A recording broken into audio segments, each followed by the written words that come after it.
Hola. Ahora sí. Bueno, espero que hayan disfrutado de la charla de Lisa. Y ahora lo que tenemos es un panel muy interesante porque siempre hablamos de que uno tiene que estar not your keys, not your money, ¿no? O not your crypto, not your funds. O sea que siempre tenemos que pensar en este tema de quién está gestionando las llaves privadas que controlan nuestros fondos. Y esta charla que vamos a tener va a hablar específicamente sobre la evolución de las billeteras y el control, billeteras no custodial, y el control de los fondos, digamos, de las seeds, ¿no? Que son esas palabritas que cuando uno crea una billetera se generan y que esas palabras nos permiten realmente acceder a los fondos. Y para esto vamos a tener gente que sabe mucho. Vamos a tener y los vamos a ir, espero que terminen de poner las sillas porque son bastante gente, son cinco panelistas. Así que bueno, ya estamos. Entonces vamos a tener, por un lado, a Hernan Mariño, que es un Bitcoin developer, moderando el panel. Bienvenido. Un aplauso para Hernan. Vamos a tener a Nwosu de Fedimint. Bienvenido, Obi. A Dario Sneidermanis, espero haberlo dicho bien, de la Muun Wallet, que antes tuvimos a Flor, que estuvo entrevistando a Elizabeth Stark, que creo que es como la estrella en el mundo Lightning, y bueno, y Darío con la Muun Wallet también, diría que es la wallet líder en el mundo Lightning, así que... También tenemos a Charles Guillemet de Ledger, que es una hardware wallet, diría que la hardware wallet más adoptada en el mundo. Así que gracias, Charles, por estar con nosotros. Merci beaucoup. Y tenemos a Bruno Calmels de Defi, que es una non-custodial wallet muy buena. Hay hinchada acá. Hay hinchada, me parece, para Bruno. Así que sin más, los dejo con ellos en este tema tan interesante. Gracias. Hola. Bueno, buenas tardes a todos. Parte de nuestro panel solo habla inglés, así que esta charla va a ser en inglés, así que si alguno quiere correr a buscar los auriculares, tenemos unos minutitos.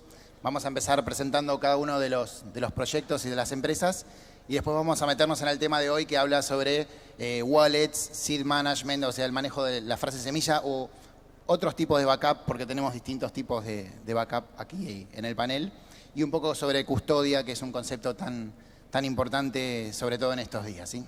So, hi guys, I want you to take each of you a couple of minutes to describe what is your project, software or hardware about. So we'll start with you, Obi. What is Fedimint? So, by the way, hello everybody. Thank you for having us. Thank you. So, really excited to be here, by the way. It's my first LibitConf. So, Fedimint is a form of community custody.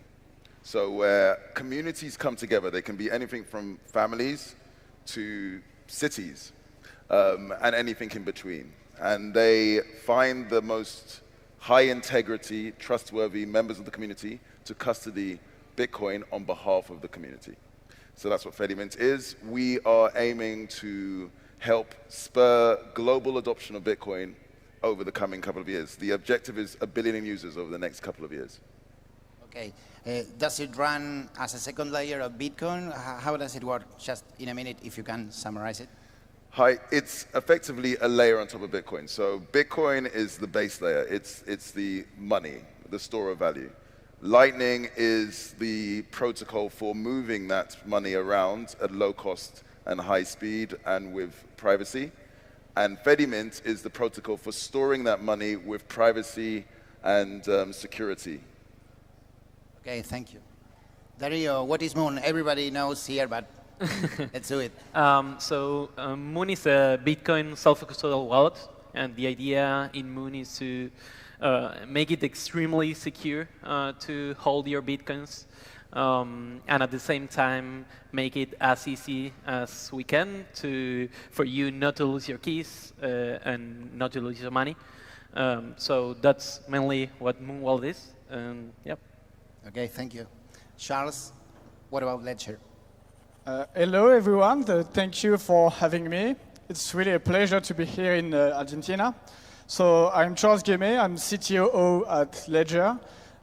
Just a quick survey. Please raise your hand if you own a Ledger device, a Ledger wallet. Pretty good, pretty good. So you already know Ledger.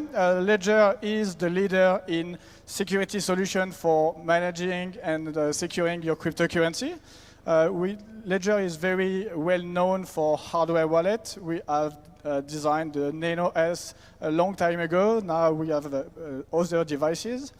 We also are running a B2B offering, so for financial institutions, in order to manage securely their coin and implement some governance in order to avoid someone in the organization to drain the wallet without the authorization of the other people in the company. And we have a bunch of software in order to connect our hardware wallet into the blockchain. What we are offering is open platforms. That means that we have a galaxy of developers which develop applications on our devices, also integrate our devices in other different wallets, software wallets. We are also offering some on-ramp, off-ramp, swaps, dApps browser. So pretty wide area of offering. While the value proposition of Ledger at the beginning is self-custody and security. Okay, thank you, Charles. Bruno, what about Defiant? Okay, thanks. Glad to be here. Really nice. Really a pleasure. So Defiant is a self-custodial mobile wallet. It supports, it gives access to a user to more than 10 different blockchains, including Bitcoin, Ethereum, RSK, Lightning Network, some layer 2s. And besides that, our focus, we've put it onto the user experience, giving the best user experience possible for our users. And so we've also been adding different features from the beginning, like integrated 1 or 2 taps,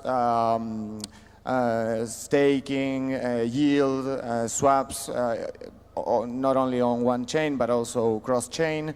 And also you can access all of the world of dApps via Wallet Connect. So it's a replacement for other perhaps like mobile browser wallets.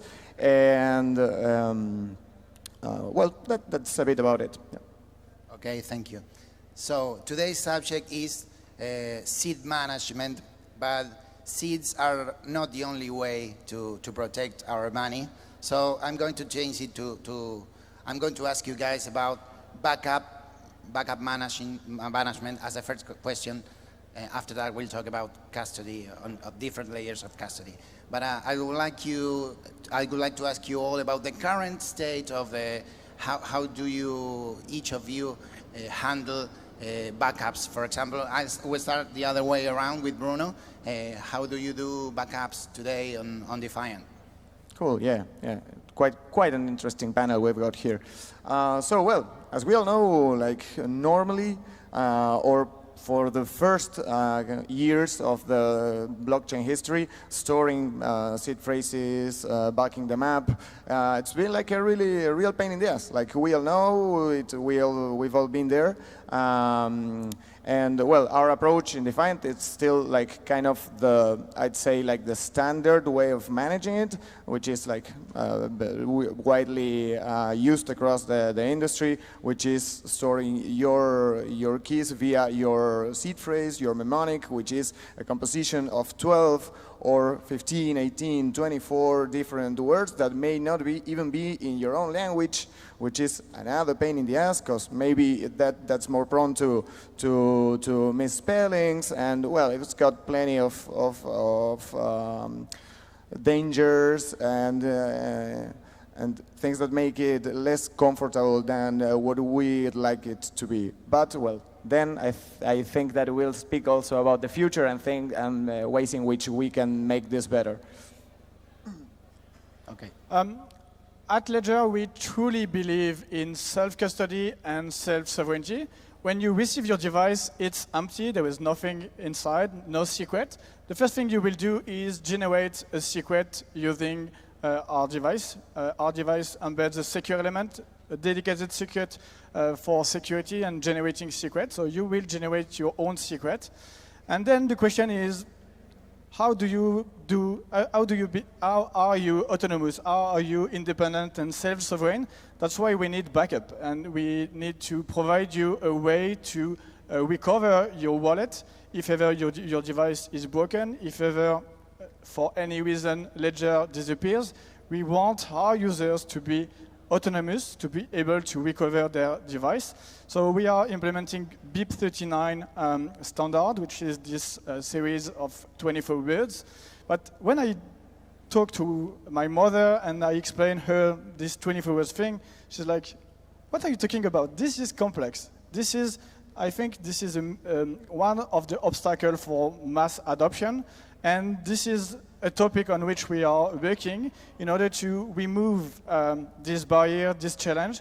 We think self-custody is important. The user must be on his own. He must be able to recover autonomously, independently.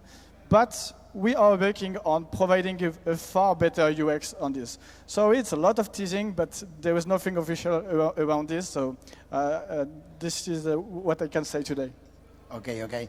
Dario, Muun has a different approach to backup. Can you explain how it works and why it's secure? Sure. So our approach was a bit different because we started from the status quo of these 24 words. And we started to think analyze what the problems are with this current setup. And it is extremely overfitted and designed for a US-centric and English-centric population. It's a set of English words. It looks like nothing you've seen before in your experience with dealing with computers, with phones, and with our applications. So our idea was to, from the start, split the recovery experience, the setup that you need in case your wallet provider disappears or goes rogue. How can you recover your money in that case? That's one of the really interesting new features of self-custodianship. And on the other hand, you have the regular case, the day in which you lost your phone or want to change to another phone. And in that case, we wanted the experience to be as much similar as what users are currently used to. So you can just set up your Muun wallet with an email and a password. And you can also have like a secondary backup system that looks more like the traditional 12 words. And in case you lose your password, you can use that. If you lose that, you can use your password. So we tried to make it in a way that it's as robust as possible and takes into account all the different use cases that people have. But it still has a lot of edge cases. It can still be improved upon. So yeah. Okay, thanks. Fedimint is a protocol, right? But I guess there is a wallet or a software similar to a wallet. How the backups or the access to your funds works in case of these situations? Yeah, so Fedimint is a protocol like Lightning and Bitcoin are protocols. And there are actually multiple wallets, but we as an organization have a wallet which is called Fedi, which we are going to work hard to make sure is one of the best, if not the best, implementation. Now, just as background, I spent 8 years running a regulated exchange. And all of us are trying to get people off exchanges. And that's one of the reasons I sold at the end of last year, because after many years of trying, I could see that no matter how much we asked people to self-custody, the vast majority weren't willing to do it. And the biggest concern they had was backups. How do they deal with this? What do they do in the event of forgetting, losing, fire, or dying? How do they deal with this situation? And the simple solution was to keep it on an exchange. Fedimint and Fedi has a solution to that, to make it a viable option to get that last 95% or the majority off exchanges. If they can have the technical skills, the money and the lack of fear to self-custody, they should absolutely do that. But if we want to get the other 95%, we have to have something that works globally for every language. We have to have something that is incredibly simple and leverages other trust structures that need to be in place. Because we have to understand your backup is also your money. They are one and the same. Your hardware wallet or software wallet is an interactive form of your money. Your backup is a non-interactive form of your money, but they are both the same thing. So without revealing too much, we, when Fedi launches in Q1 of next year, to a limited set and then we expand from there, we have an approach to custody that leverages the fact that we use our community. So the fact communities are superpowers. The fact that we can organize groups allows us to perform complex tasks. And we will leverage the fact that we employ a community to effectively use that community to help you back up and also recover your keys. So you have an experience which is the same or better than using an exchange when it comes to I forgot my password and how to recover, but without the challenges of figuring out what I need to do, keep one, dig a hole in the ground, keep it back up, and or so on. Because if I have the 12 words or 24 words, that's the beginning of the challenge. The question is, where do I put that? That's so secure that no one else is going to find it, but not so secure that I won't be able to get it myself. And we normally leave that as an exercise to the user, a bit like when you see a cooking show and they say, okay, we're going to make this incredible meal. They start with the ingredients and they go, okay, this complicated stuff, we're going to leave to you to figure out, and here's the finished result. We solve that for the user. Okay, thank you. What about, I'm going back to you, Bruno. This is like the current state of backup methods. What about the future? Do you have anything planned for a future or any idea, any improvement over your current backup method? Yeah, sure. Well, actually, as you saw, like 4 of us agreed in like 99% of what we said. Well, I think that the industry, the whole ecosystem, even different blockchains, this is something that comes across all blockchains, have realized that this is an issue. It's an issue that's like limiting how people can use effectively crypto for their everyday lives. It's making people to leave their funds in exchanges, centralized exchanges. So and also we've started to see how incumbents, like really big players, thought leaders, have started to speak a bit more about this. Like for instance, in Ethereum, mainly after the merge, that was successfully done. And so now it's starting to be heard of more and more, this issue of like wallet recoveries, backups, and so on. I think that one of the most interesting approaches that I've seen, and we've already seen some products that are already in the streets, it's related to account abstractions, for instance, that allows for people for several different things, and actually I'm going to mention some of them, but it's practically boundless. So you can do social recovery or other kinds of recovery. You can do key rotation, which means like changing the keys via which you can interact with the blockchain without you having to like throw away your mnemonic and make another one and having to move your funds. Also other features that this allows is, for instance, for sponsored transactions. That means like someone is paying for your transactions, or for you to pay for the transaction fee in a stablecoin, for instance, instead of paying for it in Ether, as it may be in Ethereum. And so I think that probably the solution for Ethereum, EVMs, layer 2s are going to come from the account abstraction field and everything that's being worked on that side. And Yeah, because it's practically boundless. I think that it still has we still have to work on that because smart contract wallets, which are like the solution behind this account abstraction thing I'm talking about, are still kind of second-class citizens on most EVMs, so that's something that still has to be worked on, and probably we'll have to wait for some ERCs to be developed. There are already EIPs in place for that. We've got like interesting EIPs like 5003, which allows for EOAs to practically like become a smart wallet. You wouldn't even have to change your address, for instance. That's really, really important.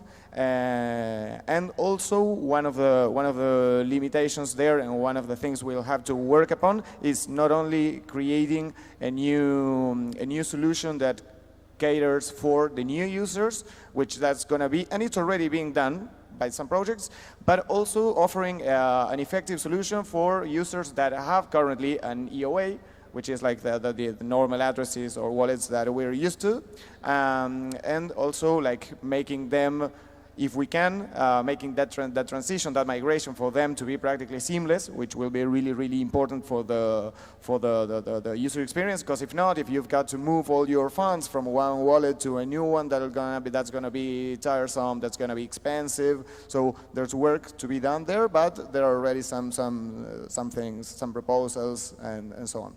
Okay, thank you, Bruno. Charles, both Defiant and Ledger are multi-coin wallets. Do you have any ideas about account abstraction or any future plans of any kind? So yes, as I was mentioning, the backup is really a challenge for users. And to your point, one of the reasons why people leave their coin on exchanges is because of the UX. It's more simple, and people are more used to have a login plus password. This backup thing can be a little bit complex, but self-custody is the purpose of this blockchain revolution, the Bitcoin revolution. It's a revolution of ownership. It redefines the very value of ownership. When you are in self-custody, you don't have to ask the permission to anyone when you want to use your coin. So backup is one of the challenges, and another challenge is security. Security is something important in blockchain because of the immutability of blockchain. If ever you lose your coin, if ever you lose your key, it's forever. If ever an attacker gets an access to your key, he will make a transaction and drain your wallet, and there is nothing you can do. And this is not something easy. Security is something difficult, and this is our major focus at Ledger. And I think we are doing this pretty well. We have one of the most secure solutions out there, if not the most secure. And we are using the best-in-class security solution, like dedicated secure hardware. We are using secure element. Your keys are generated within this secure element, and they never leave the device. The cryptography is implemented inside the secure element, and whenever you want to create a transaction, you have a dedicated screen. That means if ever you have a malware on your computer, you can still verify on the screen what you are about to consent. So security is one of the challenges. The second one is UX. There is a matter of trade-off. Where do we put the cursor between security and UX? Because if your product is so secure that no one uses it, you don't solve any kind of problem. So I think this is where we are going at Ledger. We are working in improving the UX for users, making things as simple as possible, hiding the complexity while never compromising with security. So one of the challenges we are solving these days is the question of backup. It will be announced quite soon. But there is another challenge I have in mind. When you send coin to an address, there is this big hexadecimal addresses, and I think we need to get rid of this complexity for new commerce, for mass adoption. This hexadecimal thing must be removed. Also, when you interact with complex smart contracts, you will sign something which is an hexadecimal payload. It's not good for mass adoption. This is also what we are working on, having clear signing on every single transaction. And I think the main focus on Ledger for the future is improving UX while not compromising with security. Okay, thank you. Dario, what about Muun? Bruno mentioned account abstraction, which I think is a really interesting development in Ethereum. In Bitcoin land, we usually prefer to have those things off-chain. So we can do all of those things, but in an off-chain and more private manner.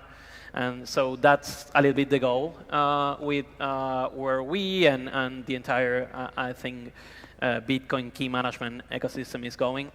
And the interesting thing is that we can create complex and arbitrary conditions in which your money can be spent. And one can use that in a way to protect the user's money. For example, relying on your family or other people to help you recover your money if you lost your keys. We can rely on some guardians, if you may. We can rely on community, as Fed is doing. So a lot of really interesting possibilities have yet to be explored. I think we will eventually get to the point where for the user this is just transparent and it just works. We need to get to the point where the user just can't lose their money. So yeah, we're getting there, and I think in the next couple of years we will see a lot of developments on that front. Okay, thank you. Obi, I'm not going to ask you about the future because Fedimint is rather new, but can you explain a little bit more like how would this work? If I'm in a community and I lose access to my funds, how does the recovery process work? I think this is our last question, I guess. So I'm happy to talk to anybody afterwards and go into those details. But I think it's important to say a couple of things. One, if there's anything actually anyone wants to take away from this, is that if you feel capable of doing it, you should self-custody, you should get your money off exchanges. Recent events of not just the last few days, but the last few months should make it very clear. It's a wake-up call to all of us. The reason why I left running an exchange was I could see this coming, and we need to get off exchanges using services like this. That's the first thing. Then we as an industry of people helping you custody your Bitcoin will need to try, and but we need to try harder. We have to make the process as simpler or simpler than using an exchange. Otherwise, people won't change. So the vast majority won't change, and we all have to have that as our objective. We have to make this process as simple as possible. And finally, beyond exchanges, for the vast majority of people who do not have cryptocurrency, who do not have Bitcoin, we have to make sure that we have a solution that fits them. So if you're in conflict zones or you cannot trust your own government, you have to have privacy. You have to not take shortcuts. We have to try harder. We will try harder because everybody deserves the ability to have sovereignty and not custody on exchanges. Yeah, don't get wrecked by the next FTX. Self-custody. Okay, thank you. We're out of time, so I thank you all. Thank you for being here. It was a pleasure. Thank you. Thank you.